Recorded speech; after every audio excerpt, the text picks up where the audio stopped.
इसलिए सबसे पहले अपने घरों से, अपने रसोइयों से, अपने जीवन से इस मांसाहार को दूर करिए। कहीं भोग के नाम पर, प्रसाद के नाम पर, कभी शराब का भी मैंने सुना कि वो भोग लगा दिया करते हैं जीड़ माँ तक, और फिर सारे भगत प्रसाद लेते हैं। ऐसे ही वो लोग भी मांस का भोग लगाते हैं। मैंने जाकर के देखा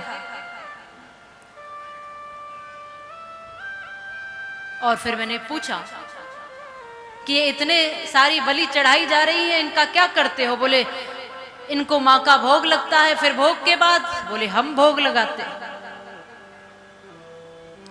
शराब माँ पी रही है, माँ शराब पीती है।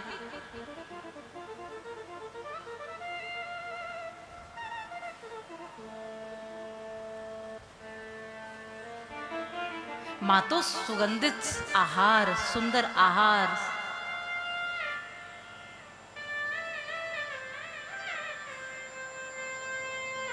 ये माँ काली बनकर के दुष्टों का खून पीती है। इसका भाव समझिए, वो खून नहीं पी रही है, उसका मतलब है कि वो समस्त दुष्टों को समाप्त कर देती है, एक दुष्ट को इस धरती पर पनपने नहीं देती।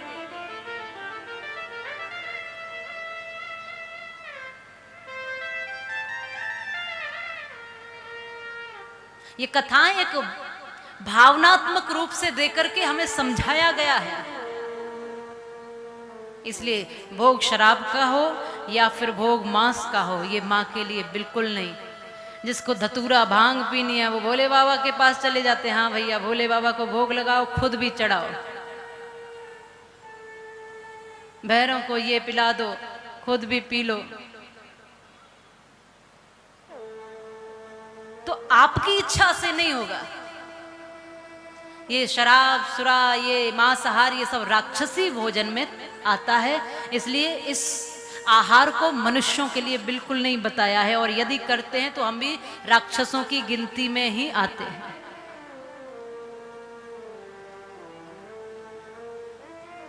बोलिए जगदम्बिका मात की। आज क्यों आंखें अश्कों में डबडब? याद कर अपने लिए कितने घर उजाड़ दिए और जीव के स्वाद में निर्दोष जीव मार दिए। सोचता कुछ तो भला, काटता जिनका गला। जो हमारे संरक्षण में है, मनुष्य सबसे श्रेष्ठ एक जीवन है, और श्रेष्ठ का कर्तव्य यह होता है कि जो उसके सानिध्य में शरणागत हैं उनका संरक्षण करना और उनकी रक्षा करना, ये श्रेष्ठ का कर्तव्य होता है। न कि उनका भक्षण करके उनको समाप्त करना, उनको भय में जीवन देना, ये श्रेष्ठ का कर्तव्य नहीं होता है।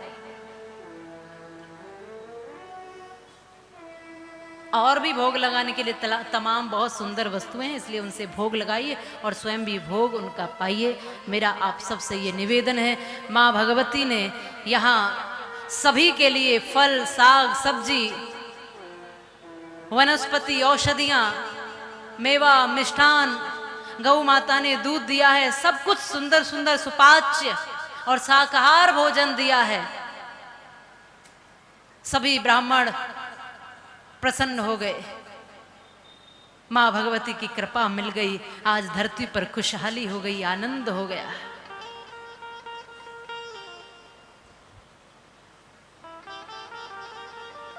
माँ के स्वरूप को पहले समझिए।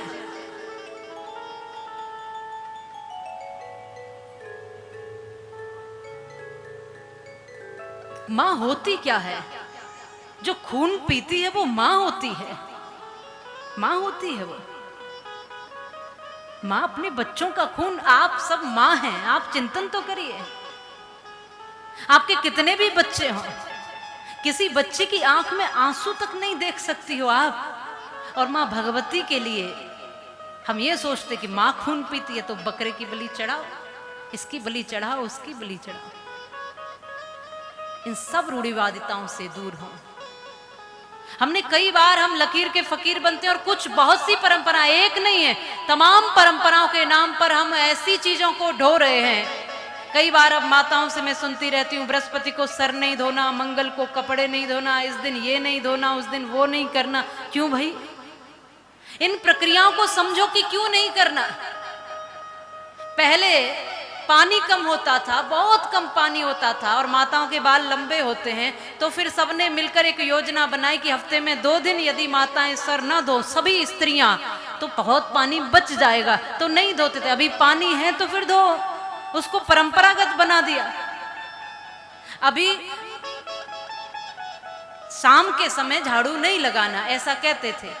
तो पहले लाइट नहीं होती थी, अंधेरे होते थे, तो कहते थे कि दिन दिन में, जो हमारी समझदार बूढ़ी माताएं होती थी तो वो कहती थी कि दिन दिन में काम कर लिया जाए, शाम के समय यदि झाड़ू लगाया गया तो कोई अंधेरे में कोई कीमती वस्तु भी घर की झाड़ू के साथ जा सकती है, जरूरतमंद वस्तु भी जा सकती है।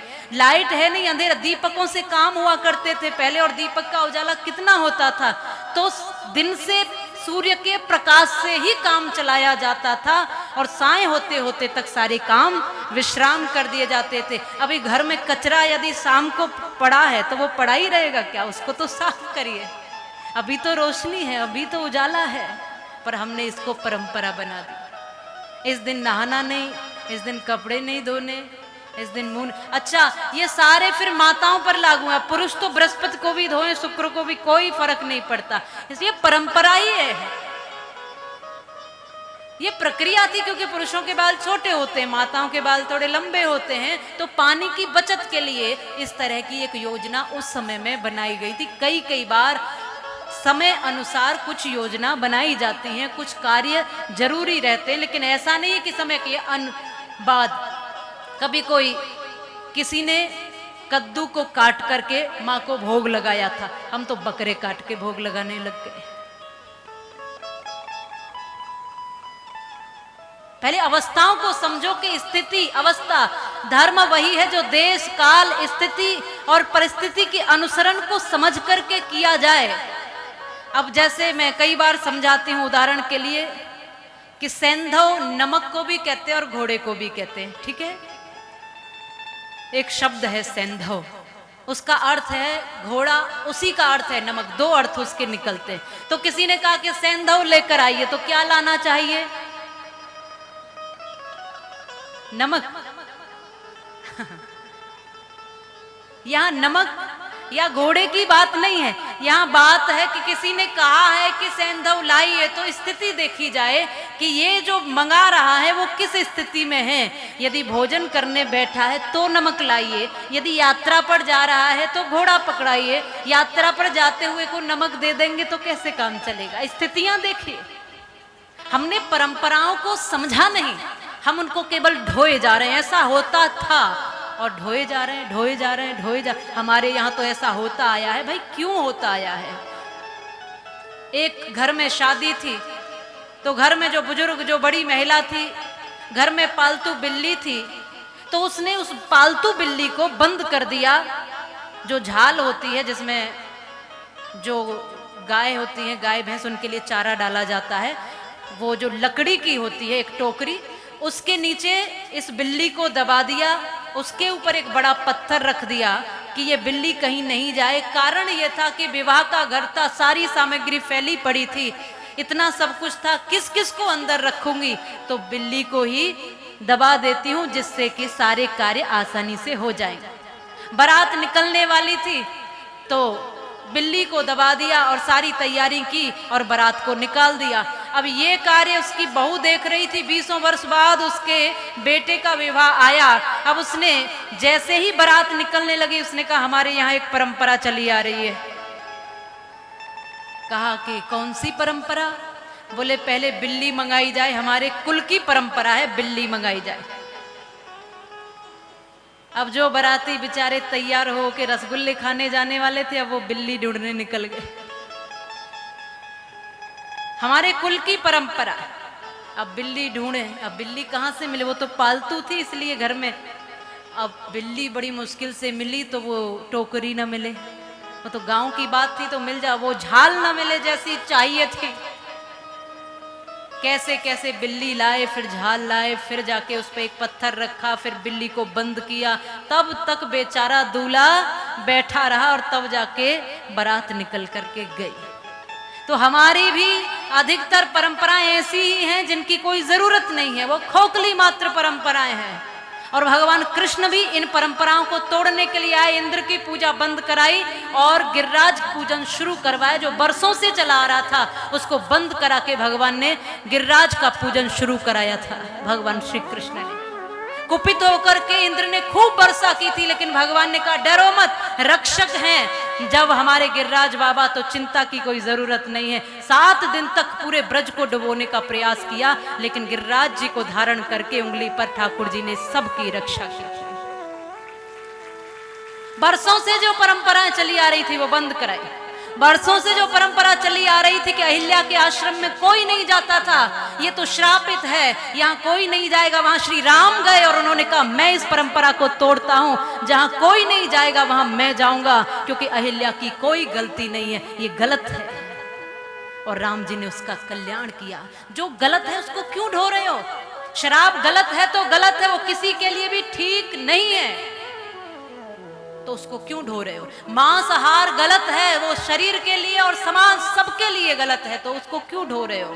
क्यों अपने बच्चों तक दे रहे हो? यही पौष्टिकता। आजकल तो डॉक्टर भी इतने ठीक हैं कि वो सबसे पहले थोड़ी कमजोरी आने पर अंडे खाओ। जो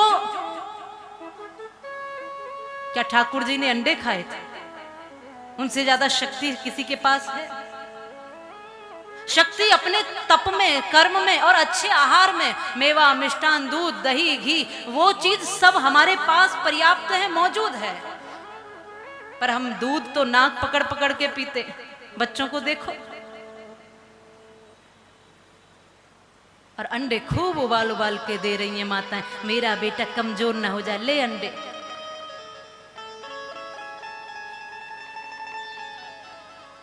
धीरे धीरे फिर मांसाहार पर आ जाते हैं और कहते हैं कि शराब, मांसाहार ये ऐसी वस्तु हैं, ये भीतर गए तो बुद्धि, शराब भीतर और बुद्धि बाहर।